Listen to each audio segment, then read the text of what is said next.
Hello guys, in this video I'm going to show you how to make the bottom of this dress. So the materials you are going to be needing is 6 yards of soft net, 1 yard of hard net, 1.5 yards of lining and 2 yards of doll face. The first step is to cut a flare skirt with the doll face. So for this dress I'm using a 360-degree flare, but you can use any 90-degree flare, 180-degree flare or 720-degree flare depending on how you like it. The measurements you'll be needing for this is your waist measurement and the length of the skirt. The waist measurement I'm using is 30 inches, which is 28 inches plus 2-inch zip allowance divided by 4, which is going to give me 7.5. So you're going to measure 7.5 at the edge of the fabric where there is no opening. For this part, you have to place your tape on the fabric in a curved manner to get your waist measurement. After correctly placing the tape roll on the fabric, you are going to mark both sides and measure which side is shorter. I prefer to work with the shorter side because that's going to give a more accurate measurement of the waist. So here you can see that it's the shorter side that I'm working with. So this is 5 inches that I'm going to be marking all round to give me 7.5.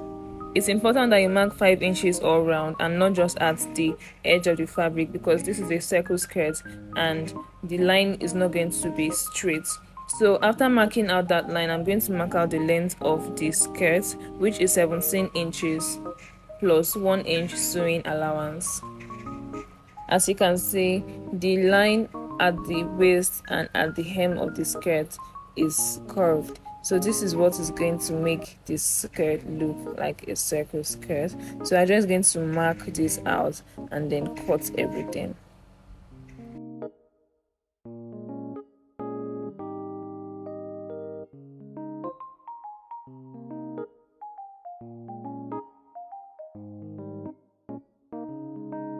Next thing you're going to cut is the lining of the skirt. For the lining of the skirt, I'm using 16 inches, which includes 1 inch sewing allowance. I'm going to gather the lining for this skirt, so I'm just going to cut out 16 inches with the entire 1.5 yards of lining. And I'm going to get 3 pieces for this. I'm only going to be joining 2 pieces and I'm going to leave 1 piece, which I'm going to show you guys what I'll use it for later in this video. So next thing I'm going to work on is the hard net. The hard net is also going to be cut straight because it's going to be gathered. You don't have to hem the edge of the hard net, so I'm just going to cut out 15 inches, which is not going to be folded.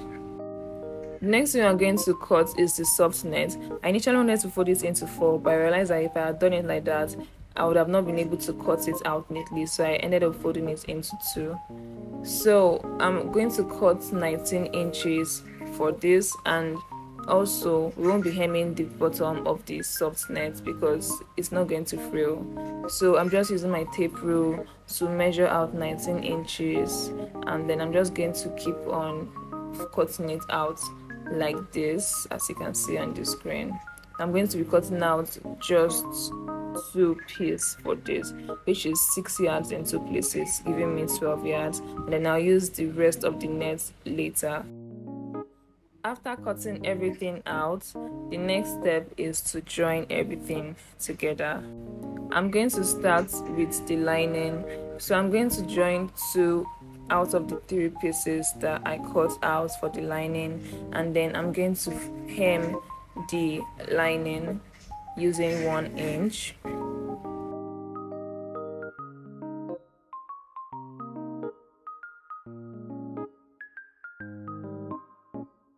After hemming the lining, the next step is to run a gather stitch. So I'm going to run a gather stitch at the other edge of the lining, and then after that I'm just going to gather it until I get waist 30, which is the measurements that I used for the doll face. Remember, 2 inches is for the zip allowance, about 28 inches is the normal waist measurement. So after gathering it, the next thing I'm going to join is the hard net. The hard net is what is going to give the gown its volume and make the dress puffy.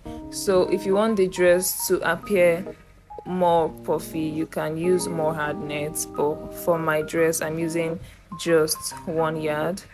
So after joining the sides, I'm just going to run a gather stitch at the top. But remember that we are not hemming the edge of the hard net, so I'm just going to run the gather stitch and then gather it to the 30 inches waist measurement.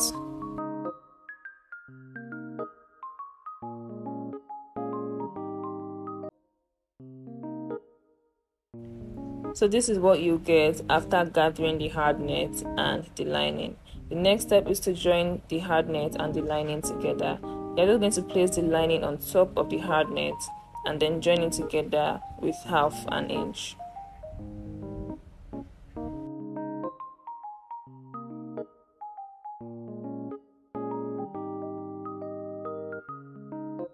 After joining the lining and hard net together, this is how it's supposed to look like.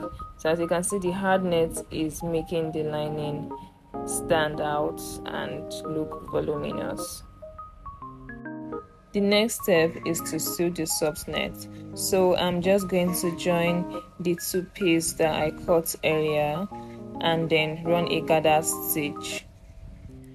After running the gather stitch, I was not able to draw the thread to gather the net to my waist measurement, so I ended up gathering the net again using hand needle. After gathering the net, I'm just going to set that aside and then work on the doll face. So I'm just going to hem the edge of the doll face using bias. I didn't remember to get the bias for this skirt, so I ended up using the wine bias which I already have.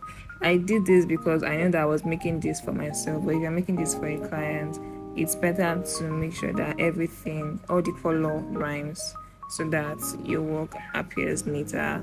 So I'm just doing this because I know I'm the one that is going to use it. After doing that, you're going to join the soft net and the doll face together, just like you did for the hard net and the lining. So we're going to place the soft net on the right side of the doll face and join it together using half an inch.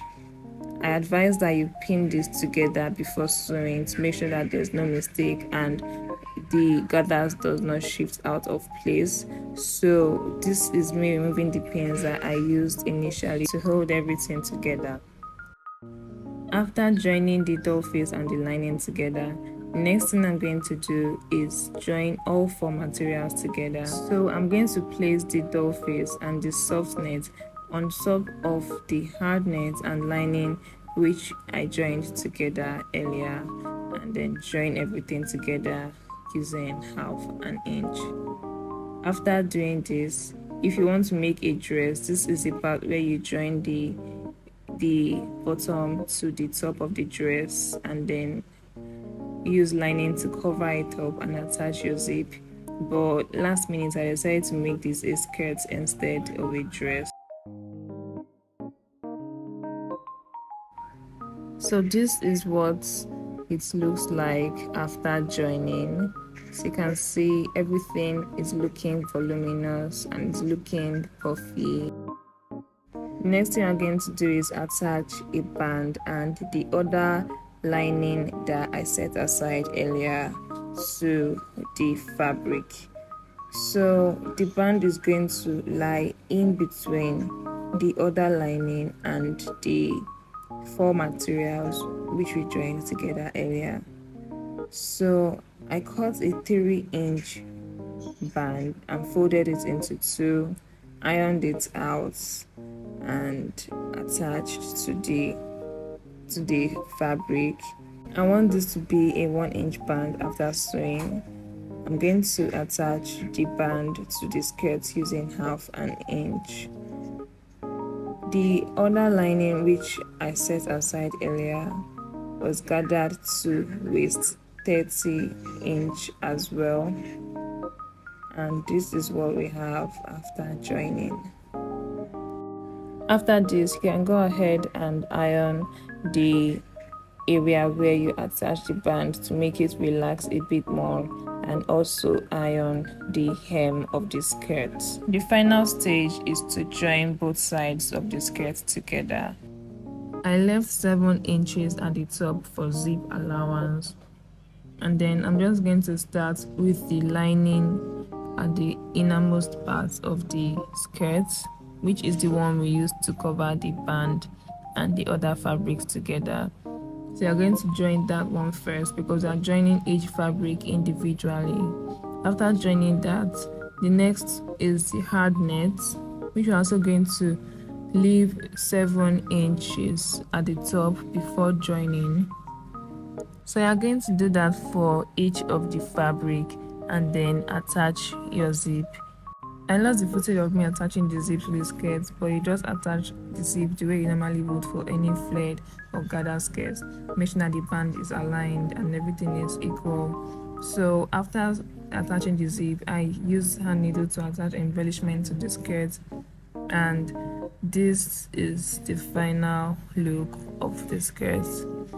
I have a tutorial on how I drafted the bodice for this gown and also how I sewed the bodice together. You can click the link in the description box to watch the video. Thank you so much for watching. Please subscribe to my channel if you want to see more of this. Have a wonderful day ahead. Thanks for watching. Bye.